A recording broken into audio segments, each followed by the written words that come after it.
Brakatah Yahweh, Brakatah Yahushai, Brakatah Yahweh, Brakatah Yahushai, Brakatah Yahweh, by Hashem Yahushai, by Hashem Rakakwadash. Double honor to the elders and apostles who labor faithfully in his truth and are the true teachers of Israel today. Peace and blessings to the hopeful elect. Habayath Madawadada, house of David. The brothers is laboring on the four corners of the earth to make their calling of election sure. To you, I say shalom, and to the Akim and Akwafim who listen and believe on Yahweh Hashem Yahushai. To you, I say shalom as well. So it's the brother Sagalai coming back with a quick lesson through the spirit and power of the Most High Yahweh Hashem Yahushai by Hashem Rakakwadash. Lord willing, is edifying to those that have eyes to see and ears to hear through the Rakakwadash, which is the Holy Spirit. So I'm going to jump right into it. You know, this article is from livescience.com, and the title says Massive Great White Shark, Umnaki, spotted south of Miami. So I'm going to get into how this is a prophecy. You're seeing animals changing their places and being found, and newly discovered animals, you know, each year is being discovered that weren't known before. And that's all prophecy because we are in the end times. So this is dated from a week ago. So around the 5th, I believe it's the 5th when this article was first published from livescience.com. So I'm going to start off with a quick precept and then get into the article. So this is the book of 2nd Esdras 5 and 8. And it reads, "There shall be a confusion also in many places, and the fire shall be oft sent out again, and the wild beasts shall change their places, and menstruous women shall bring forth monsters." So we're in a time where we're seeing these wild beasts changing their places because it's prophecy, because we're in the last days. Because these animals, as we continue forward with the precepts, after I read the article, these animals, you know, and these newly created animals and animals that haven't been discovered, that are being found out, they're going to be used, you know, to accomplish the will of Yahweh Hashem Yahushai. So let's jump into the article real quick, read a little bit. So this is the article. It says, one of the largest great white sharks ever tagged was just spotted swimming south of Miami, according to NBC Miami.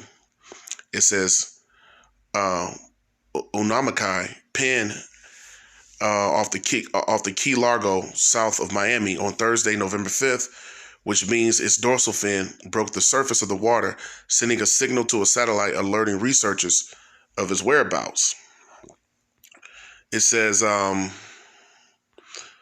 Unamakai was first tagged in Nova Scotia in September in the indigenous language of the Mi'kmaq people. Her name means land of the fall, with a length of 15 feet and 5 inches and weight of 2,076 pounds.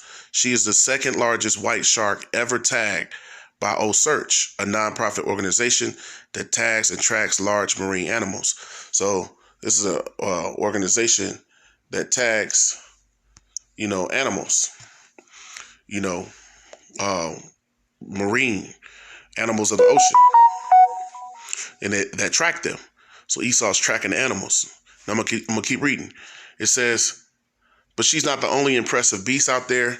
Great white sharks are the largest predatory fish on the planet and grow to an average of 15 feet.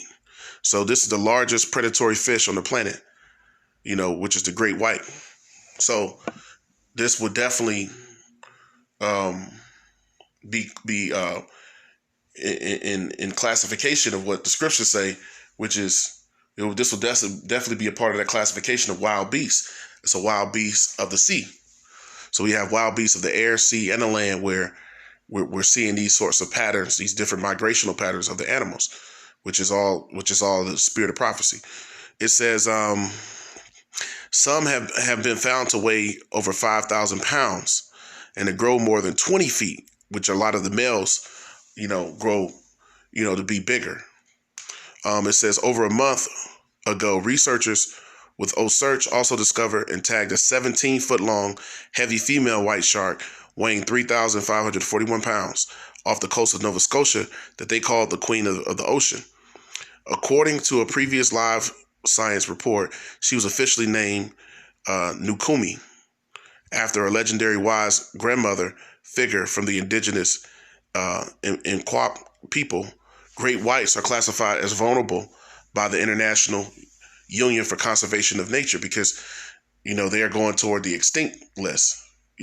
At this rate, if Yahweh Shem Yahushua wasn't coming back, like many other things Esau has done, he's destroyed the ocean and the earth, and the scriptures speak about that the earth is mourning because Esau is in rulership. So when you read Psalm the 82nd chapter, it says the whole earth is out of course.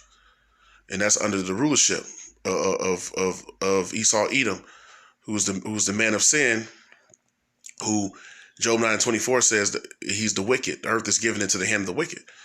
Now continued on, it says, as top predators of the ocean, great white sharks are central to the functioning of ecosystems and the maintenance of biodiversity, according to OSearch. So they have a very important purpose on the earth, like all animals do, that the Most High created. Because everything he made, everything he created, the Most High said was good, meaning they had a purpose, and it was created for a reason. So there's animals that's being overhunted and killed, so on and so forth.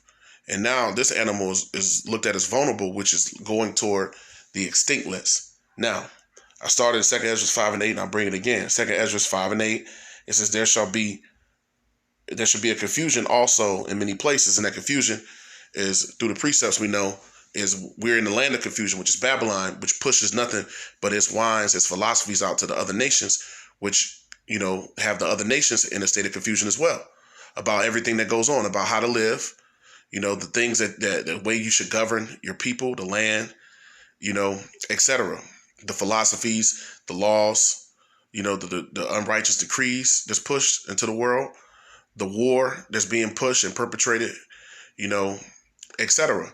So the earth is in darkness. The scriptures tell us that in Isaiah 60:2, that the earth is in darkness and gross darkness of people. Why? Because Esau, Edom is ruling. So it says there shall also be confusion in many places, which we see that the whole earth is in the midst of confusion. Once again, Psalm 82:5, it says, they know not, neither will they understand. They walk on in darkness. The people, all the foundations of the earth are out of course. So all the foundations of the earth, the whole earth is turned upside down. So we see the animals, the people, everything is completely, in disarray. Going back to 2 Esdras 5 and 8, it says, and the fire shall be off sent out again, and the wild beasts shall change their places. So we're seeing the wild beasts, which this article gets into that, are changing their places. They're being found in places where they normally wouldn't be. It says, and mistress women shall bring forth monsters, which are, which is the result of what you see, the wild, people, the wild jakes, and the people with the mindset, of the world, which is here in Babylon, pushes forth a mindset of death and killing and etc. So they're known as monsters. The people on the earth, the children are being born, are being known as monsters, which is further proving the prophecies that, we're in the last days. Now, why is that important? Got another quick precept. It's going into the wild beasts. This video won't be too long. This is the book of Wisdom of Solomon 11, just getting into the wild beasts changing their places. Wisdom of Solomon 11, and starting at verse 17, and it reads, for thy almighty hand that made the world of matter without form, which is the hand of the Most High, through his word, all things were created, the Most High, whose name is Yahweh. It says, wanted not means to send among them a multitude of bears or fierce lions, because we know these are all, predators and wild animals, treacherous animals that are upon the earth. It says, or unknown wild beasts. See, there's unknown wild beasts that haven't even been discovered on the earth yet. Full of rage, newly created, and animals the Most High is just bringing out in this time, breathing out either a fiery vapor or filthy scents of scattered smoke, or shooting horrible sparkles out of their eyes, whereof not only the harm might dispatch them at once, but also the terrible sight utterly destroy them. So just at the sight of these animals, people are going to be terrified and die. Now, in these last days. Now, we know when you go to Job, the 41st chapter goes into Leviathan, which that's an animal that's in the ocean that was created for these last days. The scriptures tell us that hasn't even been able to be found by Esau, because the scripture tells us that it's in the depths of the ocean. And Esau has not went down to the bottom of the ocean. But the further they go, they find more and more new creatures and animals. Now, so we know about Leviathan as well. Now let's get this in Sirach 39. So we got another one here in Sirach 39 and 28, just going into the wild beasts that the Most High has created. Because these are times that we're in when we're about to see, amazing sights on the earth. The Most High promised that. So this is Sirach 38 or 39 and verse 28. I'm going to start at verse 28. Sirach 39 and 28, and it reads, there be spirits that are created for vengeance. So these animals that it spoke about in Wisdom of Solomon 11th chapter are part of those animals that are created, for vengeance. It says, which in their fury lay on sore strokes. It says, in the time of destruction, it says, they power out of their force. They pour Salakia out their force and appease the wrath of him that made them. So they're appeasing, these animals were created to appease the wrath of him that made them, So it says they pour out their force and appease the wrath of him that made them. So these creatures were created to appease the Most High for what? For the end days, for the last times. Verse 29, fire and hail and famine and death. It says all these were created for vengeance. So the time of Jacob's trouble, and when you're going to see wild animals and things that the earth has never seen, nor believe even existed, this time is coming, it's being revealed unto the prophets so that it may be revealed unto the elect, the believers. So that in this time that the elect will still have, the faith of Hamashiach Yahushua, even when they're seeing things that they never imagined or never thought, were actually real. So these are things that are real that the Most High has created, that he's bringing out in these days that we are in these last days. It says, verse 30, teeth of wild beasts and scorpions, serpents, and the sword, that's destruction, punishing the wicked to destruction. So all these things were created, as punishment, to the people, the wicked people of the earth, and starting with Esau, Edom, and 2/3 of the nation of Israel and the heathen, because the scriptures also speak about how the Most High have created all things for himself, even the wicked, for the time of judgment. So this is part of that fulfillment of that prophecy.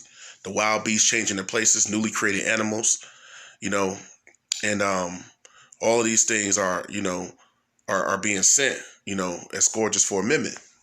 So now, just to top all that off, when you go to Amos, the 5th chapter, in the 18th verse, it tells you, woe unto them that desire the day of the Lord. What end is it for you? The day of the Lord is darkness and not light. It's as if a man, flee from a lion and a bear met him, or he went into the house and laid his hand on the wall and a serpent bit him. I'm roughly paraphrasing. So that's how the day of the Lord is going to be. Speaking of all of these animals that were created, to pour out force and appease the wrath of the Most High unto the wicked. 2/3 of the nation of Israel, Esau, Edom, and the heathen. But the 1/3 and 144,000, which are known as the elect in the Holy Scriptures, are going to be protected in these times. So that's the faith of the saints, those that keep the commandments, those that are the believers in Hamashiach Yahushua through Yahweh Ba'ashem Yahushua. So with that, I hope that was edifying to the hopeful elect. I want to say, Call Halal Yamla, Allah Hayanawa, Yahweh Ba'ashem Yahushua, Ba'ashem Rakak Wadash, double honor to the elders and apostles who've labored faithfully in his truth, the true teachers of Israel today. Peace and blessings to the hopeful elect. Habayath Madabadah, the house of David, the brothers labored on the four corners of the earth to make their calling of election sure, day in and day out, pushing his truth. To the Akim and Akwafim who also listen and believe on Yahweh Ba'ashem Yahushua. To you, I say shalom as well. Shalom.